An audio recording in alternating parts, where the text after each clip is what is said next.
کیا بچوں سے سوشل میڈیا چھین لینا چاہیے؟ یہ وہ سوال ہے جس پر ہر شخص کی رائے مختلف ہو سکتی ہے، لیکن برطانیہ نے فیصلہ کر لیا ہے کہ وہ اپنے ملک میں بچوں کے سوشل میڈیا استعمال کرنے پر پابندی لگائے گا۔ British prime minister Keir Starmer نے واضح کر دیا ہے کہ برطانوی حکومت بھی آسٹریلیا کی طرح 16 سال سے کم عمر بچوں کے social media plate form, on line gaming اور لائیو اسٹریمنگ پلیٹ فارمز استعمال کرنے پر پابندی عائد کرے گی۔ اسنیپ چیٹ، انسٹاگرام، ٹک ٹاک، یوٹیوب اور فیس بک سمیت مختلف سوشل میڈیا پلیٹ فارمز استعمال نہیں کر سکیں گے۔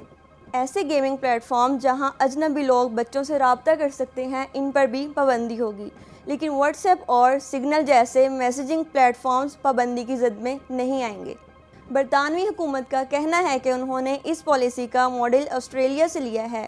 آسٹریلیا نے پچھلے سال دسمبر میں کم عمر بچوں کے سوشل میڈیا استعمال پر پابندی لگائی تھی، اور اس وقت بھی اس فیصلے پر دنیا بھر میں بہت بحث ہوئی تھی۔ لیکن اہم بات یہ ہے کہ برطانوی حکومت نے پابندی کا فیصلہ خود نہیں کیا، بلکہ اس میں لوگوں سے مشاورت کی ہے۔ تقریباً 1,16,000 لوگوں نے مشاورتی عمل میں حصہ لیا، جن میں سے 83% والدین نے کہا کہ سوشل میڈیا کے نقصانات اس کے فوائد سے زیادہ ہیں، جبکہ 90% افراد نے سوشل میڈیا استعمال کرنے کے لیے کم از کم عمر 16 سال مقرر کرنے کی حمایت کی ہے۔ اگرچہ والدین اور سیاستدانوں کی بڑی تعداد اس پابندی کی حامی ہے، لیکن بعض ماہر نفسیات اور ریسرچر کا کہنا ہے کہ ابھی تک اس کے کوئی واضح ثبوت نہیں ہے کہ ایسی پابندیاں بچوں کے مسائل کو مؤثر طور پر حل کر سکیں گی۔